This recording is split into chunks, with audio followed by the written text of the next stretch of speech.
السلام عليكم ورحمة الله وبركاته. ازيكم يا حبايبي؟ عاملين ايه؟ يا رب تكونوا بخير. ابدأ كلامي بصلاتي على حبيبي محمد صلى الله عليه وسلم. النهاردة بإذن الله هنشوف ونعرف مع بعض كده طريقة عمل بقى الحمام والممبار ان شاء الله مع بعض، وورق العنب والمكرونة البشاميل مع بعض، عشان النهاردة بإذن الله عندنا عزومة حلوة جدا لأختي وحبيبتي طبعا أم فرحة. طبعا ريحة أبويا الغالي ألف رحمة ونور تنزل عليك يا بابا.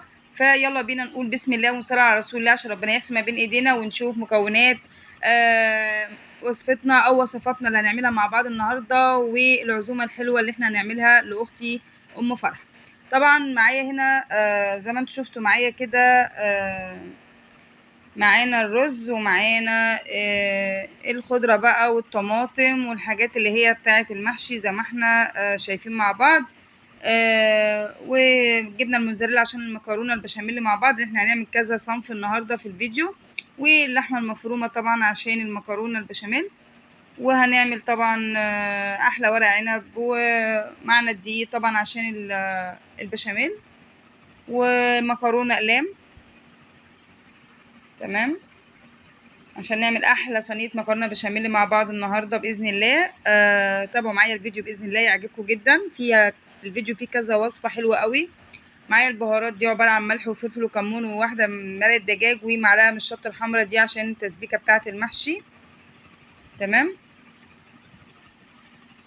ومعانا طبعا هنا دول كده شوية رز عشان نعمل بيهم أحلى شوية رز حلوين كده بالبهارات للحمام. ومعانا البصل المفروم اللي كنا مفرزينه مع بعض، طلعنا كده كيسين كبار عشان نعمل منهم للمحشي ونعمل منهم للحمام، وكمان هنعصج منهم للحمة المفرومة. معايا البهارات دي عبارة عن ملح وفلفل وكمون، واحدة مرقة دجاج دي ان شاء الله هنعملها مع بعض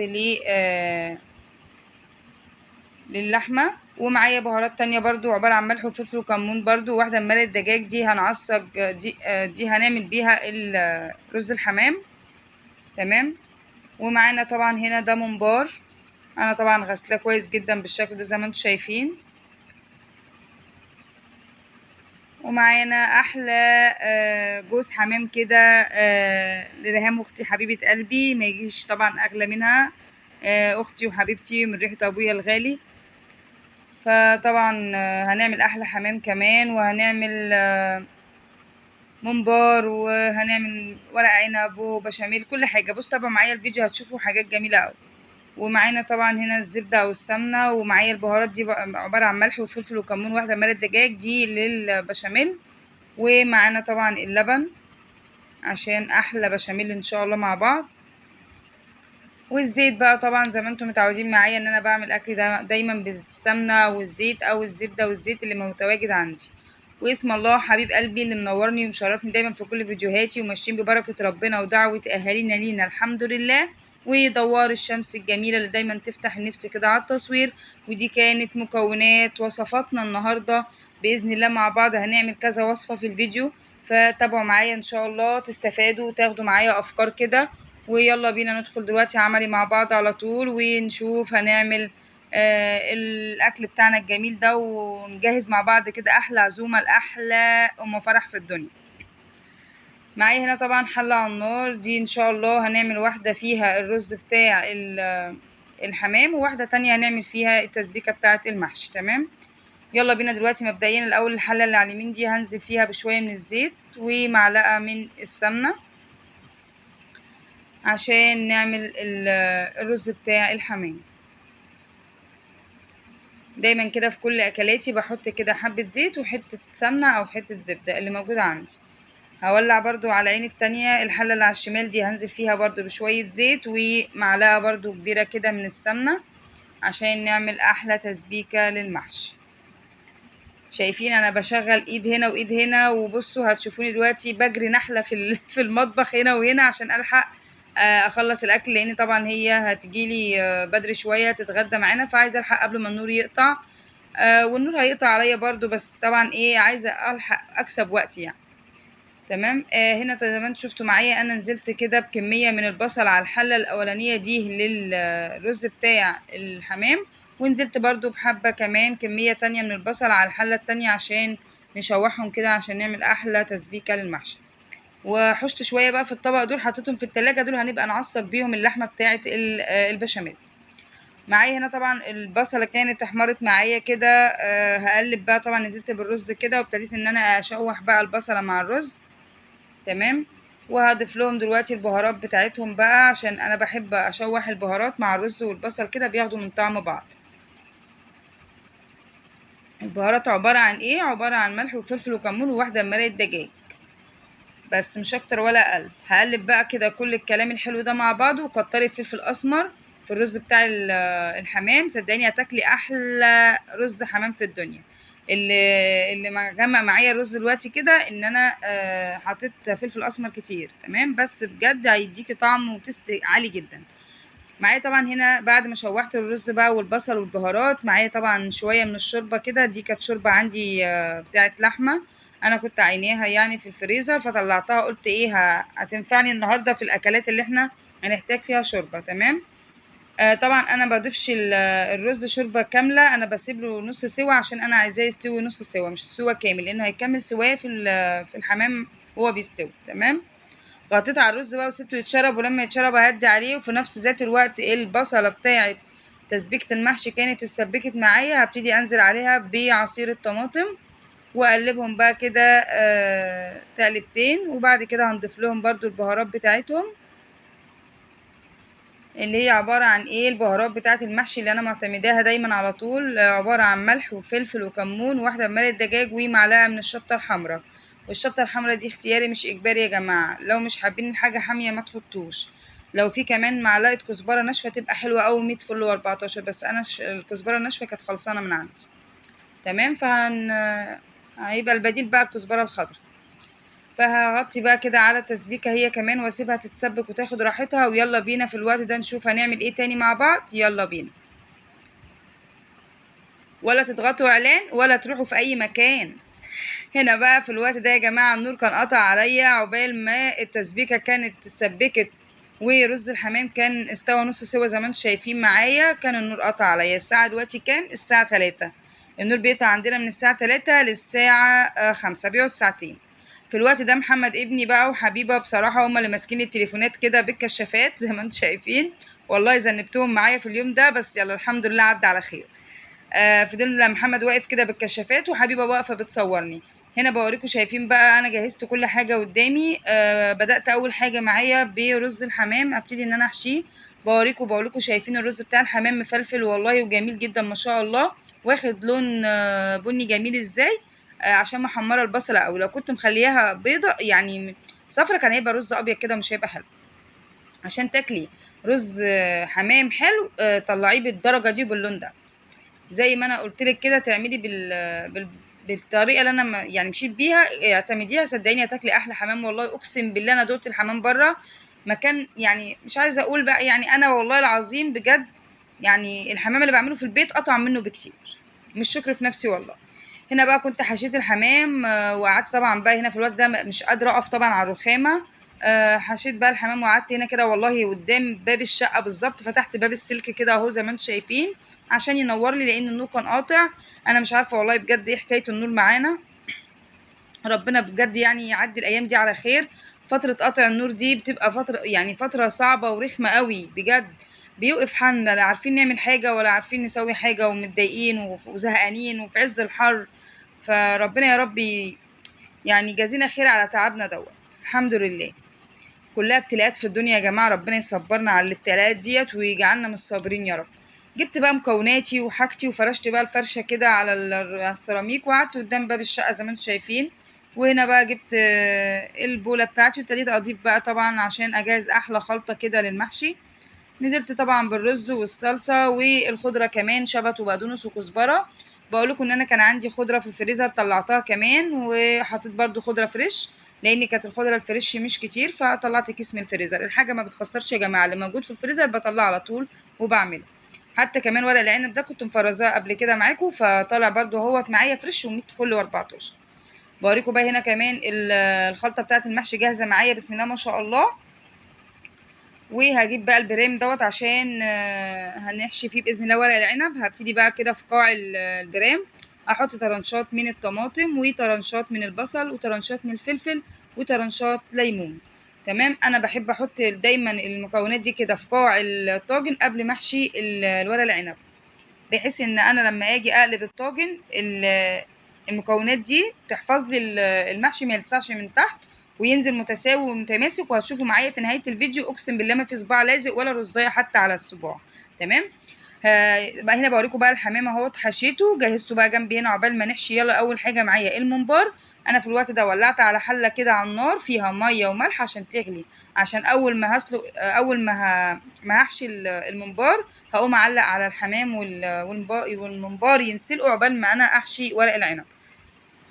في الوقت ده جبت كده طبق وشلت شويه خلطه كده الاول على جنب لورق العنب، عشان طبعا انتوا عارفين الممبار زفر، فما ينفعش ان انا احشي الممبار كله بالخلطه، فهتبقى الخلطه ريحتها زفره لو جيت احشي بيها ورق العنب. فالخطوات دي ركزوا فيها كويس جدا. هبتدي بقى هنا كده احشي الممبار معاكم زي ما انتم شايفين معايا. انا بجيب كده الممباره وبقطعها كده الممبرايه يعني وسط، لا كبيره ولا صغيره، خير الامور الوسط، لان طبعا عارفين ان الممبار بيكش، فبعمل حساب ان هو ممكن يكش شويه فهيديني الحجم المظبوط تمام اللي احنا بنحبه يعني.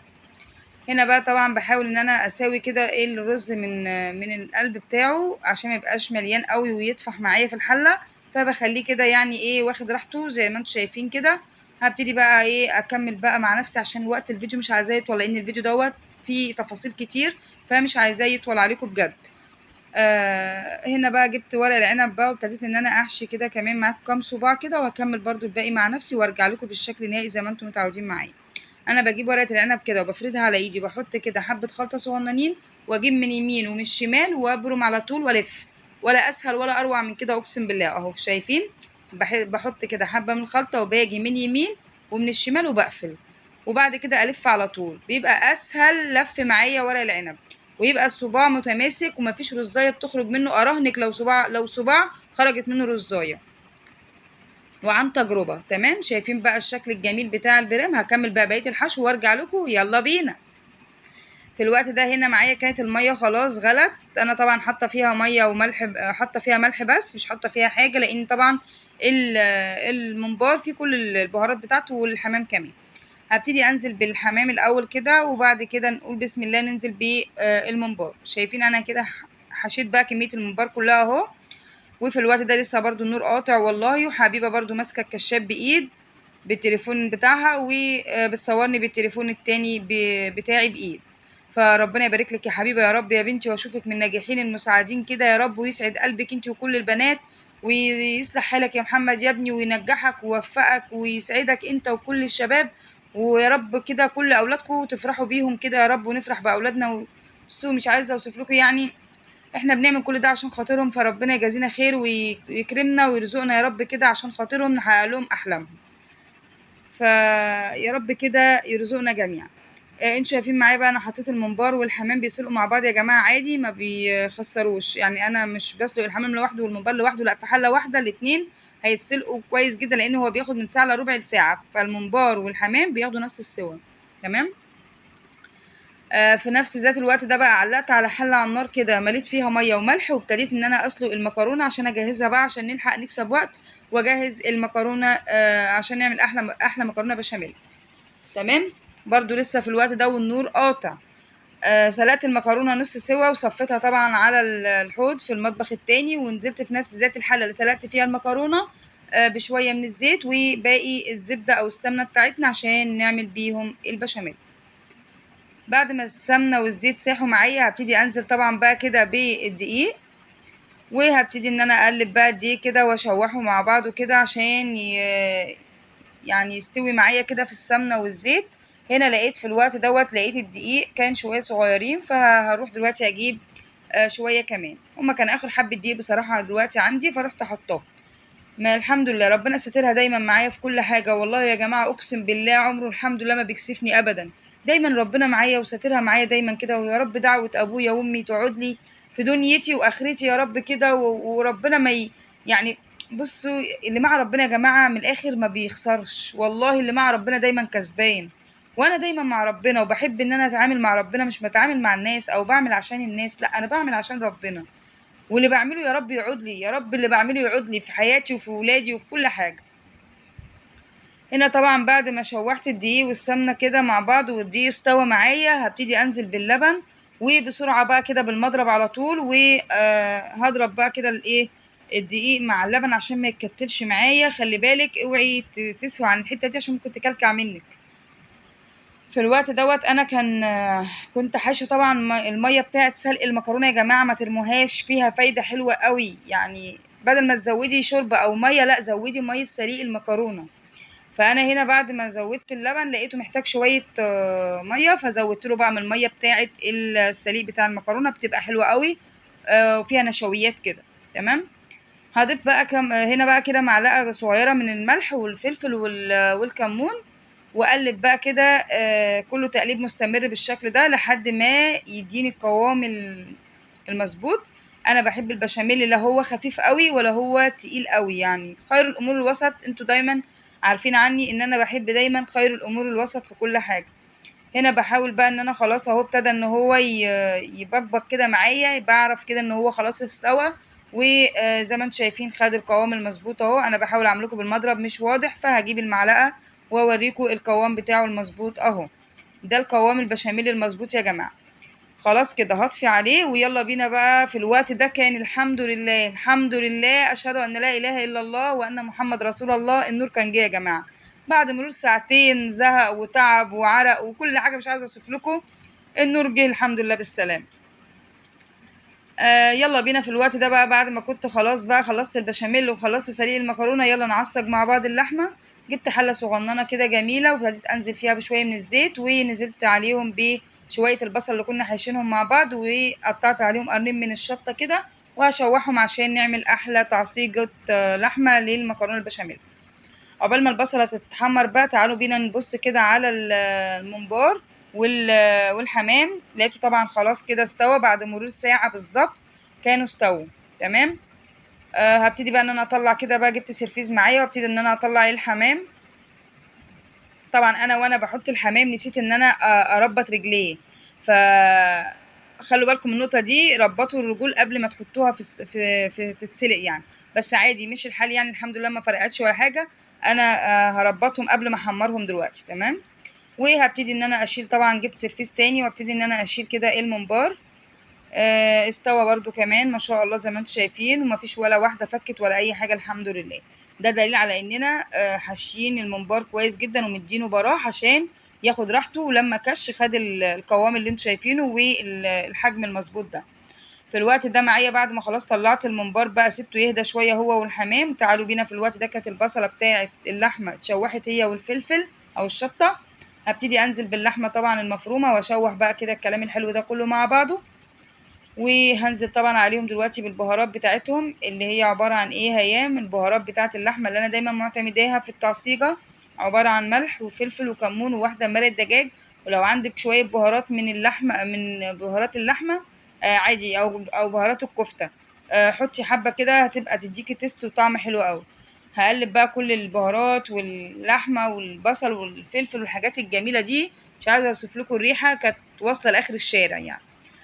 هاسيبها بقى واغطي عليها وهدي شوية عليها واسيبها كده تستوي. ويلا بينا في الوقت دوت نجهز مع بعض كده الصينية بتاعتنا. معايا هنا طبعا جبت الصينية اللي احنا هنعمل فيها المكرونة البشاميل، ونزلت عليها بشوية من البشاميل كده في قاع الصينية او في ارضية الصينية. مش بدهنها سمنة ولا زيت ولا اي حاجة، انا بنزل عليها بالبشاميل حبة بشاميل كده بيغنوا عن السمنة والزيت. تمام. وبالعكس بيدوني يعني طعم حلو قوي، بيبقى طعم البشاميل من تحت ومن فوق كده طعمه حلو. هبتدي بقى هنا في الوقت ده المكرونة كنت نزلت عليها برضو بنص كمية البشاميل على المكرونة وقلبتهم في الحلة عشان برضو الخلطة بتاعت المكرونة تبقى متغلغلة كده في البشاميل من كل ناحية. هاخد نص كمية المكرونة وهبتدي ان انا اوزعها كده في ارضية الصينية او في قاع الصينية بالشكل ده زي ما انتم شايفين. هبتدي بقى اوزعها كده واسويها، وبعد كده نرجع مع بعض نشوف هنكمل بقية حشوة المكرونة. انا بحاول ان انا اساوي الاطراف عشان لازم اهم حاجة القاع يكون مظبوط عشان تطلع الخلطة متماسكة. بعد ما سويت المكرونة في الارضية هبتدي ان انا انزل طبعا بقى باللحمة المفرومة بتاعتنا واوزعها بالشكل ده كده في جميع الاطراف. تمام. لحد بقى كده ما ايه ما تتظبط معايا وخلاص كده بقت 100 فل و14. هبتدي ان انا انزل بقى على المكرونة من فوق بنص كمية المكرونة التانية. تمام. اللي وصل معايا بقى لحد هنا يقول هيام مكرونة بشاميل، عشان اعرف انتوا وصلتوا معايا لحد هنا. يا احلى يا احلى اخوات واحلى جمهورية في الدنيا كلها. ربنا ربنا يا رب يديمكم نعمة في حياتي وما تحرمش منكم ابدا ودايما كده يا رب في ظهري وواقفين جنبي كده وبيكم معاكم مكملين بإذن الله، وبعد ربنا ثم الفضل لربنا ثم ليكم إن شاء الله مكملين بإذن الله ناجحين إن شاء الله. ربنا ينجح كل الناس اللي بتتعب في حياتها يا رب، وينجح أولادكم اللي في الثانوية العامة إن شاء الله كده ودعوة حلوة من قلبكم لإخواتنا طبعا في فلسطين وغزة. ربنا ينصرهم نصرا عزيزا يا رب، ويعوضهم عوض جميل عن كل حاجة شافوها، ويبقى الأيام اللي جاية كلها عوض خير ليهم يا رب. هنا في الوقت ده زي ما انتوا شفتوا انا نزلت بنص كميه المكرونه ووزعتها على الوش، ونزلت بقى ببقيه كميه البشاميل على الوش، واخر حاجه رشيت رشه من الجبنه الموزاريلا كده على الوش، بتديني كده لون وقوام حلو قوي للبشاميل. طلعت بقى المكرونه بقى في الفرن اللي هو الفلاحي اللي فوق، ونزلت بقى هنا في الوقت دوت كان خلاص بقى ام فرحه قربت تيجي، فعايزه انجز بقى في الانجاز قبل ما تيجي لانها هتيجي مستعجله هي وولادها عشان عندهم درس، فعايزه الحق قبل ما يجوا عشان يجوا لقوا الاكل جاهز كده والدنيا 100 فل و14. وهم الحمد لله جم لقوني خلصت كل حاجه يا دوبك بس ايه ان انا افرغ بس. هنا في الوقت ده كنت علقت كده على الطاسة بتاعتي زيت عشان نبتدي نحمر مع بعض الحمام والممبار، وفي نفس ذات الوقت الحلة التانية على النار فيها نزلت فيها بشوية زيت، وحمرت كده شوية لسان عصفور عشان نعمل أحلى شوربة لسان عصفور مع بعض كده بتبقى حلوة جنب الأكلات دي. تمام. هبتدي بقى بعد ما حمرت اللسان العصفور كده وخد لون ذهبي جميل، هبتدي بقى ان انا اضيف له الشوربه، ومش بضيف له شوربه كتير عشان انا عارفه ان هو بيشرب الشوربه، فبضيف له كده نص الكميه وبسيب النص التاني لما بيشرب ابقى اضيفها في التقديم. تمام. هنا كانت معايا الزيت خلاص سخن، هبتدي انزل بالحمام كده عشان نحمره مع بعض. تمام. وفي نفس ذات الوقت هنا كانت لسان العصفور خد غلوة، دخلته على البوتاجاز التاني في المطبخ التاني جوه وهديت عليه وسبته يستوي. وكنت هنا خلاص خلصت حشو ورق العنب، حطيت طبعا كده في الاول على الوش كده طنشات من الليمون عشان يديله مزازه كده وايه ويبقى طعمه مزز وجميل كده. هبتدي بقى ان انا اضيف له دلوقتي الشوربه، وهبتدي ان انا اهز كده الطاجن عشان الشوربه تتغلغل وتنزل كده ايه في قاع الطاجن. تمام. هنا في الوقت ده كنت ببص على الحمام لقيته خد وش من تحت، قلبته على اليمه التانية، وهنا خلاص كمان المقدار المظبوط للمحشي سقيت المحشي بقى وسبته يتشرب، ولما يتشرب اهدي عليه. وهنا خلاص الحمام كان اتحمر، هطلعه بقى كده يتصفى معايا. مناديل المطبخ كانت خلصانه عندي بصراحه، لسه عايزه انزل اشتري شويه مشتريات كده وباذن الله نجيب الحاجات اللي ناقصانا، فهطلع عادي على السرفيس كده واسيبه كده في جنب ايه يتصفى كده. شايفين ما شاء الله لون الحمام ذهبي وجميل ازاي. هحطه بقى على الترابيزه الجنب هنا، ويلا بينا ناخد الممبار بتاعنا ونبتدي نحمر الممبار. هنزل بقى بايه بكميه الاولى كده، وهبتدي هكذا بقى احمر كميه في كميه كده لحد ما اخلص. تمام. اللي وصل معايا بقى لحد هنا يقول هيام محشي ممبار عشان اعرف انتوا وصلتوا معايا لحد هنا. ربنا يسعد قلوبكم يا رب. شايفين في منت كان الممبار اتحمر، ايه السرعه دي يا هيام بجد والله شغل سيما يا بنتي والله. المهم هنا كان الممبار اتحمر، شايفين بقى واخد لون ذهبي جميل ازاي، وبقى مش عايزه اوصف لكم بقى طعمه كان فوق الروعه. هبتدي بقى انزل كمان بكميه تانية وهكذا لحد ما اخلص بقيه الكميه. تمام. لازم يكون الزيت عندك في الطاسه يكون زيت غزير عشان الممبار يتحمر من كل الجوانب من فوق ومن تحت، ما يبقاش متحمر من يمه ويمه لا. تمام. هنا في الوقت ده كنت نسيت ان انا اصور معاكم الفراخ اللي هي الدبابيس دي، كنت جايباها برضو كده قلت ايه بعت محمد يجيبها، قلت برضو تبقى جنب الاكل ده. المحاشي والحاجات دي بتحب الحاجات اللي هي بتبقى كريسبي واللي هي بتبقى مقرمشه وكده، فقلت بدل ما اجيب فراخ واسلقها وموال لا جبت بقى فراخ كده جاهزه على طول كوكي كده على التحمير على طول. تمام. شايفين هي عباره عن دبابيس كلها دبابيس كبيره، ما هياش من اللي هي الدبابيس والاجنحه الصغيره، لا دي دبابيس كده كبيره. ما شاء الله كانت حلوه ما شاء الله جميله زي ما انتم شايفين، خدت لون كده مقرمش زي كنتاكي بالظبط. الحاجات دي بتبقى حلوه جنب المحاشي الممبار والحمام بالذات يعني. فنزل حمرت الكميه الاولى ونزلت بالكميه التانية، وهنا في الوقت ده كان خلاص ام فرحه وصلت بالسلامه هي وولادها، نوروني وشرفوني طبعا، وبالف هنا وشفا لكل اللي اكل من الاكل ده. وكنت في الوقت ده عصرت احلى عصير مانجا كده وحطيته في الفريزر يسقع، وطلعته بقى دلوقتي عشان هنبتدي نقدم بقى الغدا بتاعنا. وابتديت ان انا اصب العصير المانجا الجميل كده زي ما انتم شايفين. شايفين بقى المانجا وقوامها ولونها بسم الله ما شاء الله. هنا في الوقت ده والاول مره تحصل معايا ان العصير ما يكفيش كوبايه اللي فاضله، بس مش مشكله هنمشيها يعني، هنمشيها الناس لبعضيها. ويلا بقى هنا في الوقت ده اللقطه الحاسمه. طبعا كلنا بنبقى حاطين ايدينا على قلبنا في اللقطه دي. انا هنا بحاول امسك الطاجن مش عارفه اوصل للطاجن، فاروح اجيب ايه فوطه كمان. فجبت فوطين من الجناب كده عشان اعرف اقلب كده، وهوب اسلام على طول. وقلبنا احلى طاجن ورق عنب ده ولا ايه؟ يلا نقول بقى نقول مع بعض كده 1 2 3، ونشوف ربنا هيعمل ايه معانا. استرها معانا يا رب. يلا بينا جاهزين؟ قولوا جاهزين وهوبا. بسم الله ما شاء الله يا هيومه، ايه يا بنتي الجمال والحلاوه دي. هنا في الوقت ده كنت فرحانه قوي عماله اقول لهم هوب اسلام والله ولا صابع وقع. والله بصوا رصة جاتوه اقسم بالله. رصة بصوا جاتوهات دي ولا ايه؟ لا دي مش طاجن ورق عنب، ده دي تورته، دي تورتايه. شايفين يا جماعه الاكل والشكل ويفتح النفس والله العظيم. مش عشان انا اللي عاملاه، اقسم بالله فعلا الاكل كان تحفه. واتنسف والله ما فضل منه فتفوته غير حتتين مكرونه عشان حلفان.